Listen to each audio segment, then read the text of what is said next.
otra noticia importante. En la última sesión de la Comisión de Salud del Senado, la Asociación de ISAPRES anunció que las aseguradoras van a congelar el valor de sus planes hasta agosto del próximo año, del 2021. Queremos conversar sobre este y otros temas. Para eso estamos con la senadora Carolina Goit. Muchísimas gracias, senadora, por estar con nosotros y bienvenida. Buenos días. Muy buenos días, te saludamos acá desde Punta Arenas, confinadas. Anda por sus tierras. Oiga, senadora, ¿qué le parece esta decisión que toman las ISAPRES? Habíamos visto que la otra vez, a raíz de una conversación con el gobierno, dicen que de buena voluntad no van a subir los precios, ahora extienden esto y congelan los planes hasta el próximo año. Mira, primero, Carla, es una buena noticia. Yo me alegro mucho de las gestiones que hicimos desde la Comisión de Salud. Me tocó además directamente hacer las conversaciones con ellos. La semana pasada habían ido junto al superintendente de salud y les dijimos que esto de postergar el cobro, porque además se cobraban esos 3 meses, era inaceptable en un contexto de pandemia y que tenían que hacer un esfuerzo mayor. Esto a la par de una discusión legislativa que tenemos que destrabar y que norme finalmente el cómo se reajustan los precios de las ISAPRES, pero hoy día, en pandemia, instituciones que además buscan asegurar la salud de las personas estaban absolutamente al debe. Y creo que es una buena noticia porque es un año que se congelan los precios. Eso significa que beneficia a todos los afiliados al seguro privado, o sea, a todas las personas que están en ISAPRE, porque ahí los avisos de aumento de planes no son todos en el mismo mes, sino que van por porciones, ¿no es cierto? Cuando llega la famosa carta de adecuación.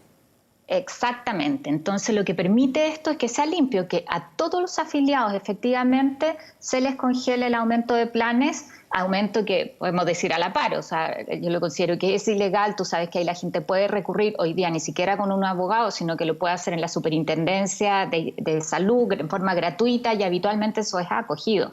Pero en estas circunstancias, el poder dar tranquilidad a muchas familias de que no va a tener que enfrentar ese proceso, de que la carta de adecuación, si ya le llegó, ahora le va a llegar otra que va a decir que eso queda sin efecto. Y si no le ha llegado, no le va a llegar hasta el próximo año.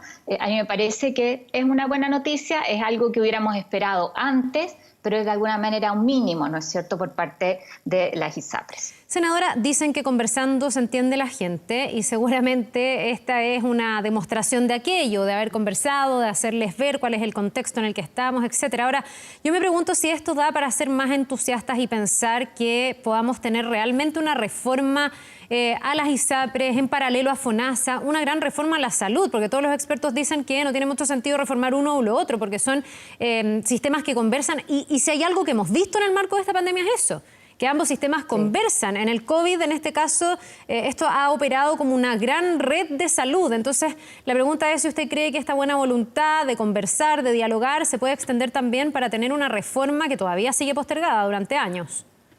Sí, yo espero que así sea. Tú sabes, Carla, que yo soy una mujer que reivindico el valor de los acuerdos y por eso me alegro que haya sido en contexto de la comisión que me toca presidir, el que se genere este acercamiento con las diferencias y las críticas que tenemos al sistema, pero es una buena noticia en función de 3 millones de personas que están en el sistema de ISAPRE. Y yo espero que este ánimo nos permita avanzar en la reforma de fondo. Hay situaciones que hemos conversado tantas veces, como el mayor cobro a las mujeres o el que te castiguen con una preexistencia a la persona que se enfermó y no se pueda mover libremente de una ISAPRE a otra, el mismo tema de cómo se reajustan los precios de los planes de salud, el tener un plan universal. O sea, creo que hay cosas que ya no resisten y no podemos seguir dilatándola. Ese es mi ánimo y comparto contigo que hoy día el COVID nos ha impulsado y ha logrado las cosas que la política no ha hecho. O sea, la integración de la red pública y privada era algo que jamás hubiéramos pensado, que FONASA en esto fije precios de prestaciones, que además en un gobierno de derecha, quiero decirlo, porque significa de alguna manera bajar barreras ideológicas respecto a la intervención del Estado, cumpliendo su rol en el mundo privado de salud, ¿no es cierto?, de los prestadores. Y eso que ha permitido, oye, salvar vidas, y lo hemos hecho bien. Entonces, que esa experiencia también se use no solo para la reforma, sino para la recuperación del plan de cáncer.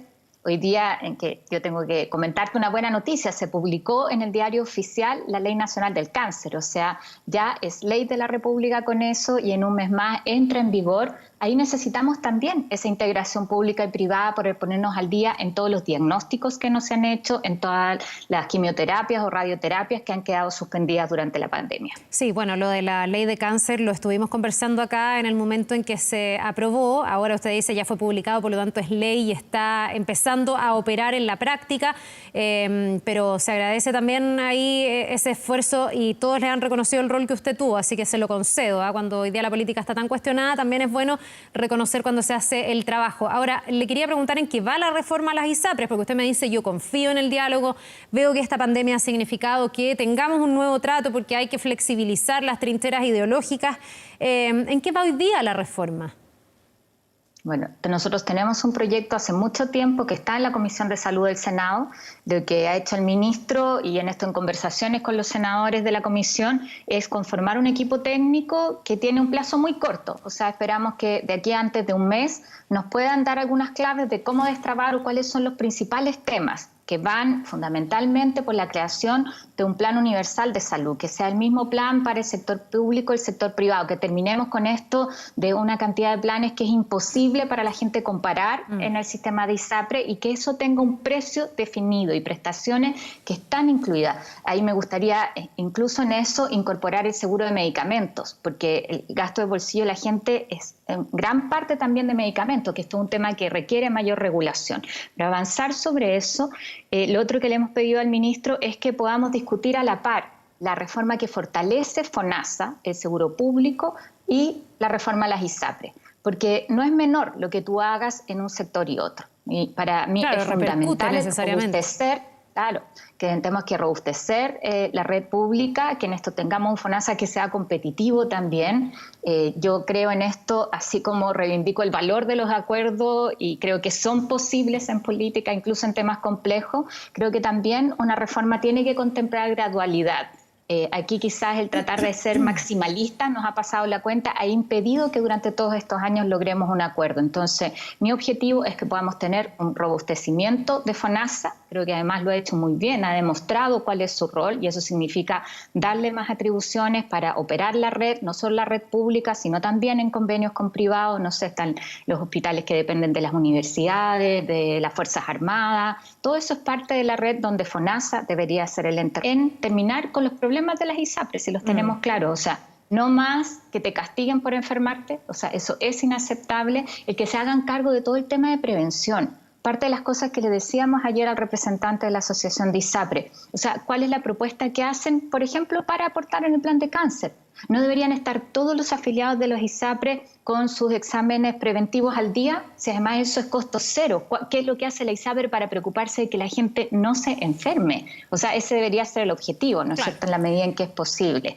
Y hacerse cargo de todo el ciclo de vida, no solamente después encubrirte más atenciones, sino el principio de seguridad social que hay detrás, que es justamente evitar que la gente se enferme. Claro, poner los incentivos correctos, en definitiva. Senadora. Exacto, y ese es quizá uno de los principales problemas de las ISAPRES, que solamente atienden a la gente que les conviene y no se hacen cargo de todo el ciclo de vida de la persona. Sí, bueno, todo este buen tono, esta buena disposición, que espero se traduzca en avanzar en esta materia, porque estamos hablando de salud, que es algo tan fundamental para las personas, contrasta un poco con el tono y con el ambiente que estamos viviendo en otras materias. Y obviamente le quiero preguntar por este paro de camioneros que se ha ido extendiendo, ya estamos en el 7º día, ya hay desabastecimiento de combustible, también en supermercados, así lo ha reconocido la Asociación de Supermercados. Y la verdad es que ahí el diálogo no ha sido demasiado fructífero, no solo entre el gobierno y los camioneros, sino también entre el gobierno y la oposición. Desde su partido tenemos parlamentarios que ayer le dieron un ultimátum al ministro del Interior, a Víctor Pérez, diciendo que ha sido tibio, que no se ha aplicado la ley, que en el fondo hay cierta condescendencia del gobierno con este paro. ¿Cuál es su mirada? Mira, o sea, el gobierno tiene herramientas para establecer el orden público y tiene una responsabilidad. Y a mí no me parece que eso se trate de endosar al Parlamento. Yo he respaldado prácticamente todas las leyes que están en la agenda de seguridad y creo que hay que avanzar sobre eso. Pero no es esa la solución en este momento. Entonces a mí me llama la atención que el ministro del Interior diga no voy a utilizar en esto la Ley de Seguridad Interior del Estado cuando es una herramienta que existe y que le corresponde. ¿Usted cree que ya la debería haber usado? O sea, Pero a mí me parece que sí, en situaciones donde se está generando desabastecimiento, donde hay un vehículo de seguridad que no puede pasar, o sea, lo que uno espera es que el gobierno asuma su rol. Y yo veo ahí como un doble discurso. En situaciones donde vimos a estudiantes movilizándose, se usan herramientas represivas y sin embargo en estas situaciones donde todos estamos de acuerdo que ya no resiste más. Uno dice, ¿por qué el gobierno no está dispuesto a usar las herramientas que existen? Dicho eso, yo espero que esto termine ya, porque uno solidariza frente a las situaciones de violencia y de inseguridad que no debería sufrir nadie en nuestro país, no solo en la Araucanía. Y frente a eso estamos dispuestos, por supuesto, a apoyar, a colaborar, a mejorar legislación. Pero estamos frente a una pandemia, frente a una crisis social y económica inédita, donde desabastecimiento o las complejidades que significa un paro me parece que no resisten. Entonces, en esto es entender la situación en que estamos como país y ojalá que se levante el paro. A mí me parece que eso es lo que corresponde. Y en ese mismo contexto, senadora, ¿le parece bien que haya un ultimátum de parlamentarios, por ejemplo, de su partido? No le voy a preguntar por el fondo, porque si es que eventualmente esta acusación constitucional avanzara, usted podría ser parte de ese proceso. Entonces, no quiero preguntarle eso y que tampoco me diga que es una herramienta fiscalizadora de los diputados, porque eso también lo sabemos. Mi pregunta es si esa es la manera de emplazar al gobierno para que aplique la ley. O sea, a mí lo que me parece es que el gobierno aquí tiene que asumir su responsabilidad. Y como partido político y como partido de oposición tenemos todo el derecho a pedírselo.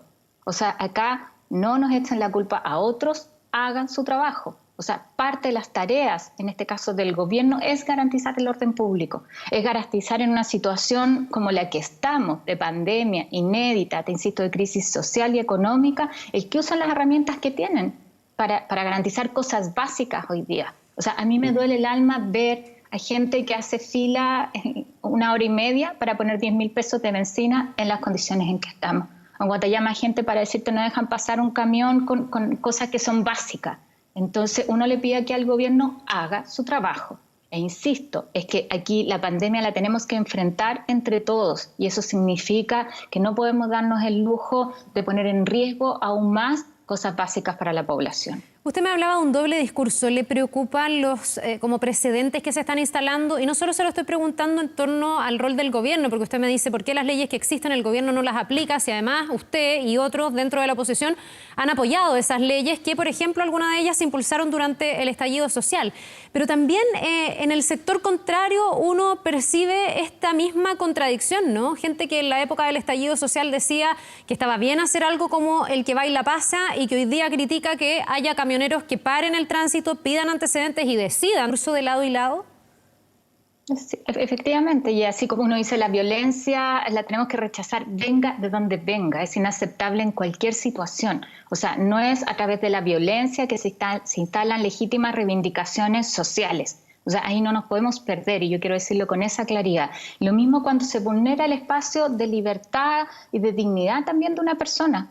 Impidiéndole el paso, obligándola a hacer otras cosas. Y mira, estamos en una situación muy crítica como país, muy delicada. Y más que nunca yo siento que requiere que todos tengamos disposición, o sea, sacar a nuestro país adelante de la crisis en que estamos, enfrentar efectivamente la pandemia, necesita de reinstalar un clima de diálogo, de decirnos las cosas y de trabajar por el bien común, incluso más allá de nuestras trincheras políticas. Si no, no vamos a salir adelante. Estamos frente además a un proceso constitucional que nos invita, Carla, a eso, a buscar cuáles son nuestros comunes. Entonces eso es lo que el llamado que yo quiero reiterar, al gobierno a hacer su trabajo, a deponer las acciones de violencia y aquellas acciones que están costando mucho para la ciudadanía y sobre todo para aquellas personas que lo pasan más mal. Senadora, le preguntaba yo por esta acusación constitucional que han anunciado si es que no se destraba el conflicto en 24 horas desde su partido, parlamentarios de la DC. Usted me decía que tienen todo el derecho como oposición de recurrir a las herramientas que tienen a la mano para que la ley se cumpla. O sea, ¿a usted le parece legítima? ¿Usted espera que esa acción se cumpla efectivamente por parte de los parlamentarios de su partido? Ahí tú lo decías, yo no puedo pronunciarme sobre acusaciones constitucionales, el Senado tiene un rol en eso, ahí son parte de las atribuciones que efectivamente tiene la Cámara de Diputados. Lo que yo espero es de verdad que prime el clima de diálogo, que se deponga la movilización y que el gobierno dé señales con fuerza. De señales con fuerza de que no depende de dónde venga, sino que va a condenar la violencia, va a utilizar las herramientas que existen y que también se va a hacer cargo del problema de fondo, No nos olvidemos de eso. O sea, acá no puede ser que una persona, un ciudadano, corra riesgo haciendo su trabajo, viviendo en su casa, situaciones que son inaceptables en la Araucanía, pero también en otras partes del país.